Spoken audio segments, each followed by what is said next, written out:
Welcome to Lotus NEET biology Tamil YouTube channel.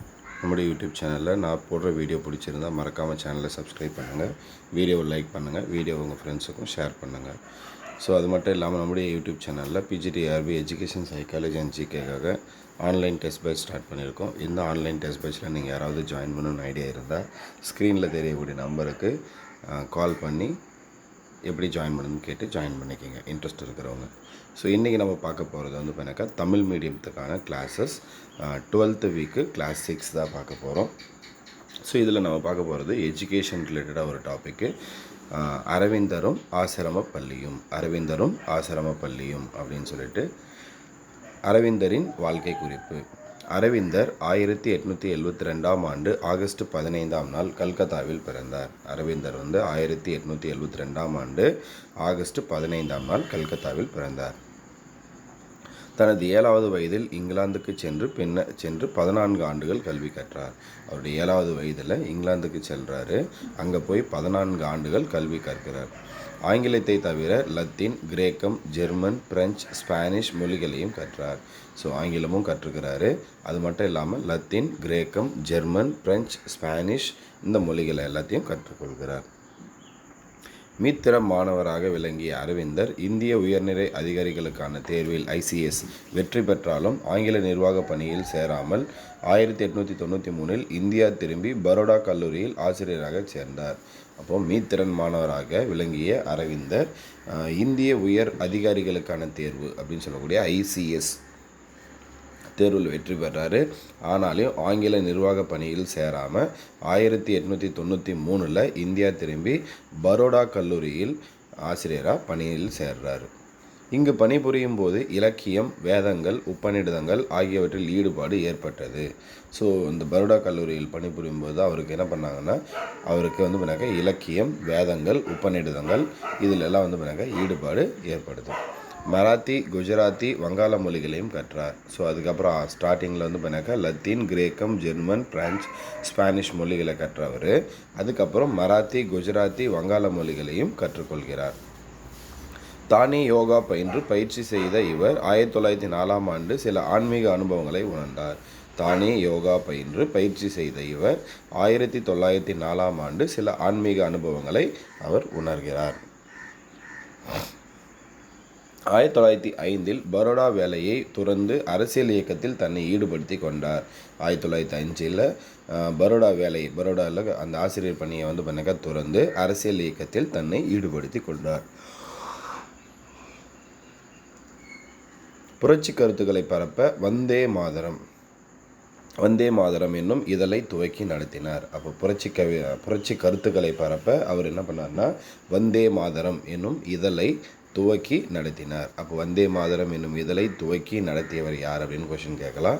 So ஞாபகம் வச்சுக்கோங்க. பரோடா சதி வழக்கில் 1908இல் கைதாகி சிறையில் இருந்தார். பரோடா சதி வழக்கில் 1908இல் கைதாகி சிறையில் அடைக்கப்படுகிறார். சிறையில் இருக்கும்போது கீதை, உபநிடதம் போன்றவற்றை படிப்பதிலும் தியானமும் யோகமும் பயிற்சி செய்வதிலும் தனது நேரத்தை செலவிட்டார். அப்போ சிறையில் இருக்கும்போது வந்து பண்ணாக்கா கீதை, உபநிடதம் போன்றவற்றை படிப்பதிலும் தியானம், யோகமும் பயிற்சி செய்வதிலும் தனது நேரத்தை செலவிட்டார்.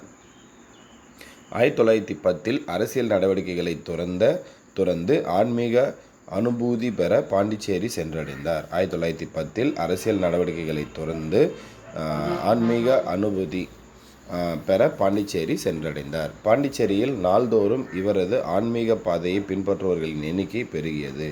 1910இல் அரசியல் நடவடிக்கைகளை துறந்து ஆன்மீக அனுபூதி பெற பாண்டிச்சேரி சென்றிருந்தார். பாண்டிச்சேரியில் நாள்தோறும் இவரது ஆன்மீக பாதைகளை பின்பற்றுபவர்களின் எண்ணிக்கை பெருகியது. குருகுல கல்வி முறையில் நம்பிக்கை கொண்ட இவர் 1943இல் இயற்கையியலில் தவழும் மரம், செடி, கொடிகளுக்கு மத்தியில் மலர்களின் மனம் வீச அலைகடலின் இன்பநாதம் எப்போதும் இலையோடும் இயற்கை சூழலில் பாண்டிச்சேரி கடற்கரையோரம் ஆசிரம பள்ளியை நிறுவினார். அப்போ இவருக்கு வந்து பார்த்தீங்கன்னாக்கா 1943இல் பாண்டிச்சேரி கடற்கரை ஓரத்தில் ஆசிரம பள்ளி ஒன்றை நிறுவுகிறாரு. ஸோ எதில் நாட்டம் கொண்டு எதில் நம்பிக்கை கொள்கிறார் அப்படின்னா, குருகுல கல்வி முறையில் நம்பிக்கை கொண்ட இவர் 1943 இயற்கை எழில் தவழும் மரம் செடி கொடிகளுக்கு மத்தியில் மலர்களின் மனம் வீச அலைகடலின் இன்பநாதம் எப்போதும் இலையோடும் இயற்கை சூழலில் பாண்டிச்சேரியுடைய கடற்கரையில் ஆசிரம பள்ளியை நிறுவுகிறார். இதுவே 1952 அரவிந்தர் பன்னாட்டு உயர்கல்வி மையமாக வளர்ச்சி அடைந்தது. 1943 இவர் பண்ணாக்கா ஆசிரம பள்ளியை நிறுவுறாரு. 1952 அது அரவிந்தருடைய பன்னாட்டு உயர்கல்வி மையமாக வளர்ச்சி அடைகிறது. அடுத்து அரவிந்தரின் கல்வி தத்துவம். கடந்த காலத்தை ஒட்டிய ஒன்றாக மட்டும் அமையாமல் நிகழ்கால தேவைகளை நிறைவு செய்வதாகவும் எதிர்கால தேவைக்கு நம்மை தயார்படுத்தும் வகையிலும் கல்வி அமைய வேண்டும். அப்போது கடந்த காலத்தை ஒட்டி ஒன்றாக மட்டும் அமையாமல் நிகழ்கால தேவையும் நிறைவு செய்யணும், எதிர்கால தேவைக்கும் நம்மை தயார்படுத்தும் வகையிலும் கல்வி அமைய வேண்டும் அப்படின்னு சொல்கிறாங்க. நல்ல குடிமை பண்பினை வளர்ப்பது கல்வியின் தலையாய கடமை. நல்ல குடிமை பண்பினை வளர்ப்பது தான் கல்வியுடைய தலையாய கடமை. ஒவ்வொரு நாட்டிற்கென்றும் தனித்தனியான கல்வி முறை என்று எதுவும் இல்லை. கீழே நாடாயினும் மேலை நாடாயினும் இதுவே நிலைமை. மனிதனின் அடிப்படை தேவைகள் எங்கும் ஒரே மாதிரியானவை. அப்போது ஒவ்வொரு நாட்டுக்கென்று தனித்தனியாக கல்வி முறை என்று எதுவுமே கிடையாது. கீழே நாடாக இருக்கட்டும் மேலை நாடாக இருக்கட்டும் எல்லா இடத்துலையும் பண்ணாக்கா ஒரே மாதிரியான நிலைமை தான். மனிதனின் அடிப்படை தேவை அப்படின்றது எல்லா இடத்துலையும் ஒரே மாதிரியானவை. உண்மையும் அறிவும் எல்லா நாடுகளுக்கும் பொதுவானவை. புதிய உண்மைகளும் அறிவியல் முன்னேற்றங்களும் எல்லா மக்களுக்கும் அவசியமாதலால் கல்வி முறை நவீன போக்குடனும் அனைத்து உலகிற்கு ஏற்றதாகவும் அமைய வேண்டும். அப்போது உண்மையும் அறிவும் எல்லா நாடுகளுக்கும் பொதுவானவை. புதிய உண்மைகளும் அறிவியல் முன்னேற்றங்களும் எல்லா மக்களுக்கும் அவசியமாதலால் கல்வி முறை நவீன போக்குடனும் அனைத்து உலகிற்கு ஏற்றதாகவும் அமைய வேண்டும் அப்படின்னு சொல்கிறார்.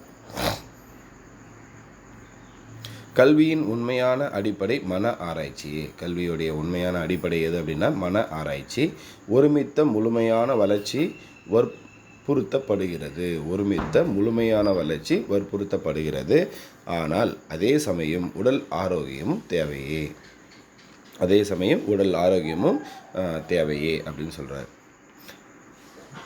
பிற இந்திய தத்துவவாதிகளைப் போலவே கல்வி குழந்தையின் உடல் உள்ள ஒழுக்க வளர்ச்சியை மேம்படுத்த வேண்டும் என்று அரவிந்தரும் கருதினார்.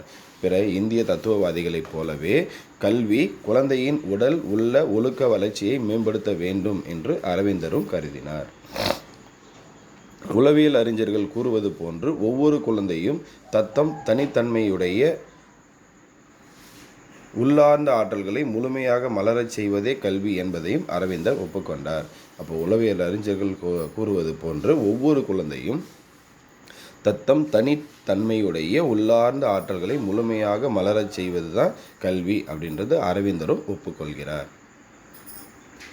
ஆனால் இவர்களை காட்டிலும் அரவிந்தர் ஒருபடி மேலே சென்று கருத்தியல் கோட்பாளர்கள் கூறுவது போன்று ஏற்கனவே முடிவு செய்து இறுதியாக்கப்பட்ட குறிக்கோள்களை அடையும் வண்ணம் குழந்தைகளை வழிநடத்துவது என்பதையோ, இயற்கை கோட்பாளர்கள் கூறுவது போன்று குழந்தைகள் ஒவ்வொருவரும் தத்தம் இயல்புகளுக்கு ஏற்றவாறு வளர்ச்சியடைய உதவுவதோ கல்வி என்பதையோ ஒப்புக்கொள்ளாமல் குழந்தைகள் ஒவ்வொருவரும் சுய மேம்பாடு அடையக்கூடிய உயிரி என்றும் அவர்கள் தாங்களே சுயமாக சிந்தித்து செயல்பட்டு தங்களிடம் புதைந்து கிடக்கும் தெய்வீக தன்மையை உணர்ந்து ஆன்மீக சக்தியை பெருக்கிக் கொள்ள உதவுவதே கல்வி என்று முழக்கமிட்டார். அப்போது அரவிந்தர் மற்றவங்க சொல்கிற மாதிரி இல்லாமல் அப்போது குழந்தைகள் ஒவ்வொருவரும்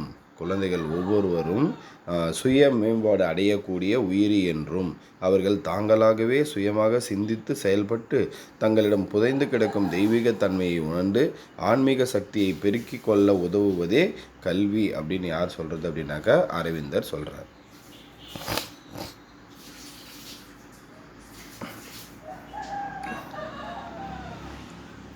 கற்பித்தலுக்கான 3 கோட்பாடுகளாக அரவிந்தர் குறிப்பிட்டவை. கற்பித்தலுக்கு 3 கோட்பாடுகளை சொல்கிறார் அரவிந்தர். அதில் முதலாவது, எதையும் யாருக்கும் கற்பிக்க முடியாது. அவரவர் தானே விரும்பி கற்றுக்கொள்ள வேண்டும். அவரவர் தானே விரும்பி கற்றுக்கொள்ள வேண்டும். ஆசிரியர் மாணவர்களின் கற்றலுக்கு உதவுபவரே. ஆசிரியர் மாணவர்களின் கற்றலுக்கு உதவுபவர் மட்டும்தானே தவிர எதையும் கற்பிக்க முடியாது அப்படின்னு சொல்கிறார். மனமே அறிவு வளர்ச்சிக்கான சாதனம். மனம்தான் அறிவு வளர்ச்சிக்கான சாதனம். நம் அனுபவங்கள் அனைத்தும் நமது சலனமற்ற அகநினைவில் வியாபித்துள்ளன. நமது அனுபவங்கள் அனைத்தும் நமது சலனமற்ற அகநினைவில் வியாபித்துள்ளன. இத்தகைய கருவூலத்தினின்று அவ்வப்போதும் தேவையானவற்றை செயலாற்றும் நினைவு தேர்ந்தெடுத்து கொள்கிறது. இத்தகைய கருவூலத்தினின்று அவ்வப்போது தேவையானவற்றை செயலாற்றும் நினைவு தேர்ந்தெடுத்து கொள்கிறது. புலன் அனுபவங்களை மனம் ஏற்றுக்கொண்டு புலன் காட்சிகளாக அகநினைவில் தேக்கி வைத்து கொள்கிறது. புலன் அனுபவங்களை மனம் ஏற்றுக்கொண்டு புலன் காட்சிகளாக அகநினைவில் தேக்கி வைத்து கொள்கிறது.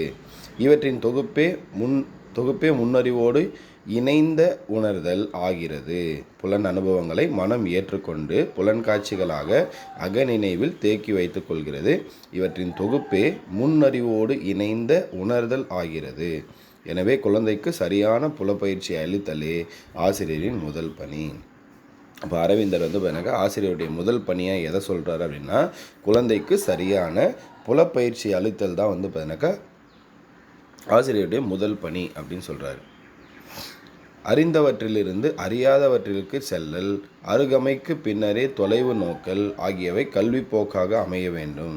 அறிந்தவற்றிலிருந்து அறியாதவற்றிற்கு செல்லல், அருகமைக்கு பின்னரே தொலைவு நோக்கல் ஆகியவை கல்வி போக்காக அமைய வேண்டும். எனவே தானே கற்க உதவுதல், குழந்தையின் தனித்தன்மை, கற்றல் சூழ்நிலைகளை பருப்பொருள் அனுபவமாக பெற வைத்தல் ஆகிய மூன்றும் கற்பித்தலுக்கான அரவிந்தர் காட்டும் கோட்பாடுகள். அப்போது அரவிந்தர் காட்டும் 3 கோட்பாடுகள் என்ன அப்படின்னாக்கா, தானே கற்க உதவுதல்.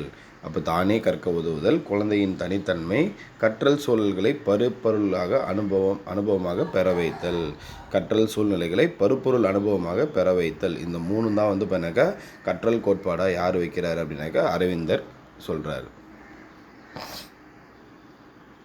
ஒவ்வொரு மனிதனின் தனித்தன்மையும் அவனது கடந்த கால நிகழ்கால சூழ்நிலைகள் ஆகியவற்றால் உருவாக்கப்பட்டது. ஒவ்வொரு மனிதனின் தனித்தன்மையும் அவனது கடந்த காலம் நிகழ்காலம் ஆகியவற்றால் உருவாக்கப்பட்டது. எந்த ஒரு மனிதனாக இருந்தாலும் தனித்தன்மை, அவனுடைய தனித்தன்மை எதனால் ஆக்கப்பட்டது அப்படின்னாக்க உருவாக்கப்பட்டதுன்னா அவருடைய கடந்த காலம் நிகழ்காலத்தால் உருவாக்கப்பட்டது. குழந்தையின் மரபு என்ற அடிப்படை மீது நிகழ்கால சூழ்நிலைகள் என்ற அனுபவங்கள் மூலம் எதிர்கால தேவைகள் என்ற குறிக்கோளை அடையும் வழிமுறையே கல்வி என்பது ஒரு நாட்டின் தேசிய கல்வி அமைப்பிலும் இடம்பெற வேண்டும். அப்போ குழந்தையின் மரபு என்ற அடிப்படை மீது நிகழ்கால சூழ்நிலைகள் என்ற அனுபவங்கள் மூலம் எதிர்கால தேவைகள் என்ற குறிக்கோளை அடையும் வழிமுறையே கல்வி என்பது எந்த ஒரு நாட்டின் தேசிய கல்வி அமைப்பிலும் இடம்பெற வேண்டும் அப்படின்னு சொல்கிறாங்க. கவனக்குவிப்பு, ஆராய்ந்தறிதல் ஆகியவற்றை பெற்று திகழ குழந்தைகளின் மனம் என்ற கல்வி சாதனம் பயன்படுத்தப்பட வேண்டும். கவனக்குவிப்பு, ஆராய்ந்தறிதல் ஆகியவற்றை பெற்று திகழ குழந்தைகளின் மனம் என்ற கல்வி சாதனம் பயன்படுத்தப்பட வேண்டும் அப்படின்னு சொல்கிறாரு. மனக்கட்டுப்பாடு பெற்றிருந்தால் தான் கவனம் செலுத்த முடியும். மனக்கட்டுப்பாடு பெற்றிருந்தால் தான் கவனம் செலுத்த முடியும்.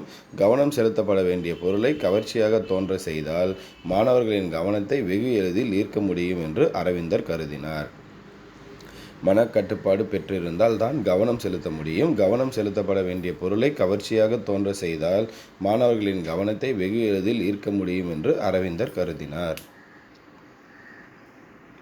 ஒரே பொருளில் தொடர்ந்து கவனம் செலுத்துவது கவனக்குவிப்பு ஆகும். ஒரே பொருளில் தொடர்ந்து கவனம் செலுத்துவது தான் கவனக்குவிப்பு அப்படின்னு சொல்கிறாரு. குழந்தைகளின் நினைவையும் ஆராய்ந்தறியும் திறனையும் மேம்படுத்த மாணவர்களுக்கு பாடத்தை திரும்ப திரும்ப பலமுறை சொல்வது உதவாது. குழந்தைகளின் நினைவையும் ஆராய்ந்தறியும் திறனையும் மேம்படுத்த மாணவர்களுக்கு பாடத்தை திரும்ப திரும்ப பலமுறை சொல்வது உதவாது.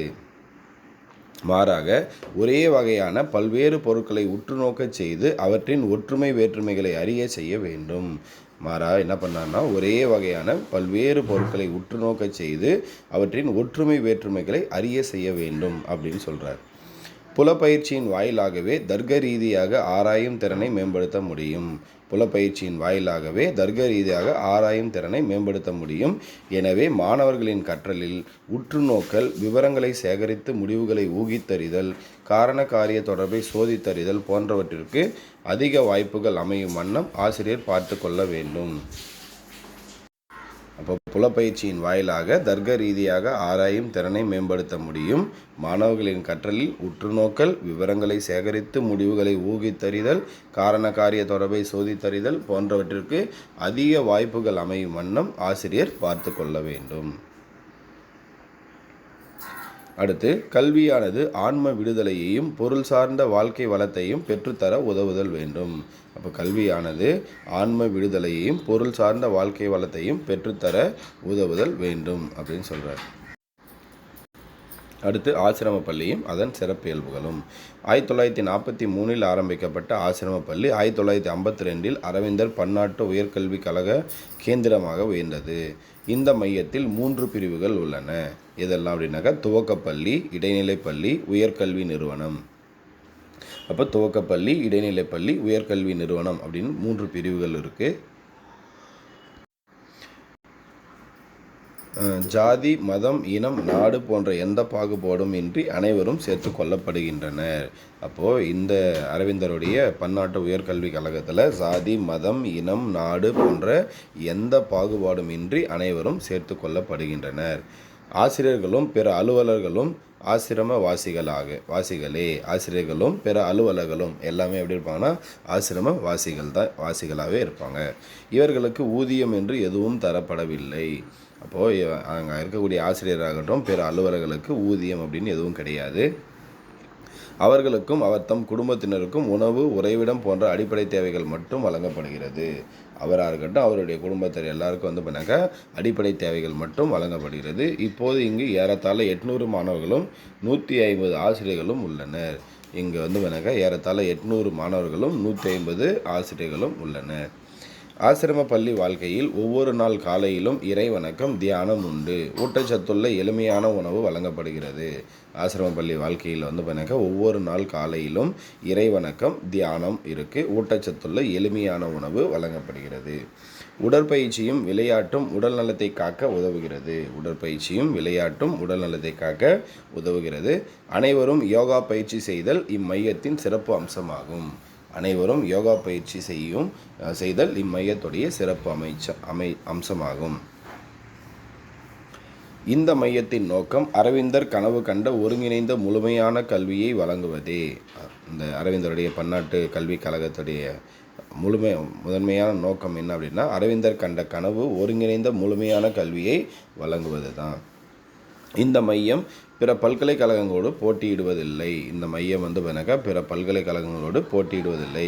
பட்டங்களும் சான்றிதழ்களும் வழங்குவதில்லை. இங்கே பட்டமும் கிடையாது, சான்றிதழும் கிடையாது.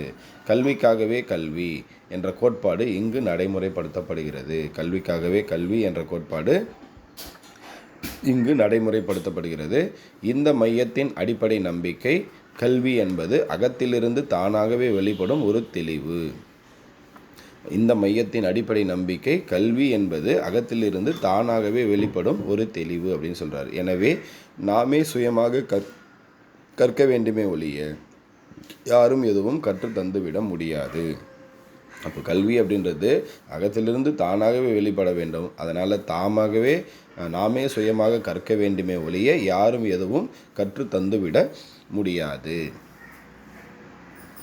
ஆகவே இதன் அடிப்படையில் சுயேட்சையாக முன்னேறும் முறை மேற்கொள்ளப்பட்டு ஒவ்வொரு மாணவனும் தனக்கு விருப்பமான பாடங்களை படிக்கவும் தனக்குரிய வேகத்திலேயே முன்னேறவும் இறுதியில் தன் வளர்ச்சிக்கு தானே முழு பொறுப்பை ஏற்கவும் வகை செய்யப்படுகிறது. இதன் அடிப்படையில் சுயேட்சையாக முன்னேறும் முறை மேற்கொள்ளப்பட்டு ஒவ்வொரு மாணவனும் தனக்கு விருப்பமான பாடங்களை படிக்கவும் தனக்குரிய வேகத்திலேயே முன்னேறவும் இறுதியில் தன் வளர்ச்சிக்கு தானே முழு பொறுப்பை ஏற்கவும் வகை செய்யப்படுகிறது. ஆங்கிலமும் பிரெஞ்சும் போதன மொழிகள். தாய்மொழியும் சமஸ்கிருதமும் கற்கின்றனர். சிலர் ஒன்றென்று இந்திய அல்லது ஐரோப்பிய மொழிகளையும் கற்கின்றனர். அப்போ அங்கே ஆங்கிலம், பிரெஞ்சு தான் போதன மொழிகள். தாய்மொழியும் சமஸ்கிருதமும் கூட கற்கிறாங்க. சிலர் வந்து பார்த்தீங்கன்னா 1-2 இந்திய அல்லது ஐரோப்பிய மொழிகளையும் கற்கின்றனர். ஆசிரமம் எந்த குறிப்பிட்ட சமயத்தையும் சார்ந்தது அல்ல. இங்கு சமய போதனை எதுவுமே கிடையாது. அறிவியல் பாடங்களையும் மனித இயல்களையும் இணைத்தல், மனித ஆளுமையின் முழு வளர்ச்சிக்கு வகை செய்தல், மனித இனம் முழுவதையும் ஒன்றுபடுத்தி சமரச போக்கினை வளர்த்தல் ஆகியவை இங்கு தரப்படும் கல்வியின் நோக்கங்களாகும். அப்போ இங்கு தரப்படும் கல்வியுடைய முக்கிய நோக்கம் என்னென்னா, அறிவியல் பாடங்களையும் மனித இயல்களையும் இணைத்தல், மனித ஆளுமையின் முழு வளர்ச்சிக்கு வகை செய்தல், மனித இனம் முழுவதையும் ஒன்றுபடுத்தி சமரச போக்கினை வளர்த்தல். இதெல்லாம் தான் வந்து பார்த்தீங்கன்னா கல்வியின் முக்கிய நோக்கம். இங்கே என்னென்ன பாடமெல்லாம் வழங்குறாங்க அப்படின்னா, இளம் சிறுமியர்களுக்கு சுமார் 4 வயது முதலே தொடர்ந்து 3 ஆண்டுகளுக்கு விளையாட்டுகளும் பல வகை செயல்களும் அளிக்கப்படுகிறது. அப்போ இளம் சிறுமியர்களுக்கு சுமார் 4 வயது முதல் தொடர்ந்து 3 ஆண்டுகளுக்கு விளையாட்டுகளும் பல்வகை செயல்களும் அளிக்கப்படுகிறது. 4 ஆண்டுகள் நீடிக்கும் தொடக்க கல்வியில் பிரெஞ்சு, ஆங்கிலம், தாய்மொழி, அறிவியல், கணிதம், சமூகவியல், ஓவியம் வரைதல் ஆகிய பாடங்கள் வழங்கப்படுகிறது. 4 ஆண்டுகள் நீடிக்கும் தொடக்க கல்வியில் பிரெஞ்சு, ஆங்கிலம், தாய்மொழி, அறிவியல், கணிதம், சமூகவியல், ஓவியம் வரைதல் ஆகிய பாடங்கள் வழங்கப்படுகின்றன. இடைநிலை மேல்நிலை கல்விக்காக இப்பாடப்பிரிவுகளில் உயர்நிலைகளும் தச்சு வேலை போன்ற ஏதாவது ஒரு தொழிற்பாடமும் கற்பிக்கப்படுகிறது. இடைநிலை மேல்நிலை கல்விக்காக இப்பாடப்பிரிவுகளில் உயர்நிலைகளும் தச்சு வேலை போன்ற ஏதாவது ஒரு தொழிற்பாடமும் கற்பிக்கப்படுகிறது. பல்கலைக்கழக படிப்பு நிலையில் முதல் 3 ஆண்டு கல்வியும் அதனைத் தொடர்ந்து 2 ஆண்டு கல்வியும். இந்நிலையில் சில பாடங்கள் பிரெஞ்சு மொழியில் வாயிலாகவும் பிற ஆங்கில வழியாகவும் அளிக்கப்படுகின்றன. பொறியியல், புகைப்பட தொல்லியல், வண்ணம் தீட்டுதல் போன்ற பல்வேறு தொழிற்பாடங்களிலும் தொழிற்பயிற்சி அளிக்கப்படுகிறது. அப்போ பொறியியல், புகைப்பட தொழில், வண்ணம் தீட்டுதல் போன்ற பல்வேறு தொழிற்பாடங்களிலும் தொழிற்பயிற்சி அளிக்கப்படுகிறது. முதியோர்களுக்கு மொழி வகுப்புகள் நடத்தப்பட்டு பல்வேறு மொழிகள் கற்றுத்தரப்படுகிறது. முதியோர்களுக்கு வந்து மொழி வகுப்புகள் நடத்தப்பட்டு பல்வேறு மொழிகள் கற்றுத்தரப்படுகிறது. இங்குள்ள மிகப்பெரிய நூலகமும் சிறந்த ஆய்வுக்கூடங்களும் மாணவர்களின் சுய கற்றலுக்கு பெரிதும் உதவுகிறது. இங்குள்ள மிகப்பெரிய நூலகமும் சிறந்த ஆய்வுக்கூடங்களும் மாணவர்களுடைய சுய கற்றலுக்கு பெரிதும் உதவுகிறது. ஸோ இன்றைக்கி நம்ம பார்த்த கிளாஸ் வந்து கடைசி வகுப்பு. ஸோ இது வந்து அரவிந்தருடைய ஆசிரம பள்ளி அப்படின்னு சொல்லுவோம். அரவிந்தரும் ஆசிரம பள்ளியும். நன்றி, வணக்கம்.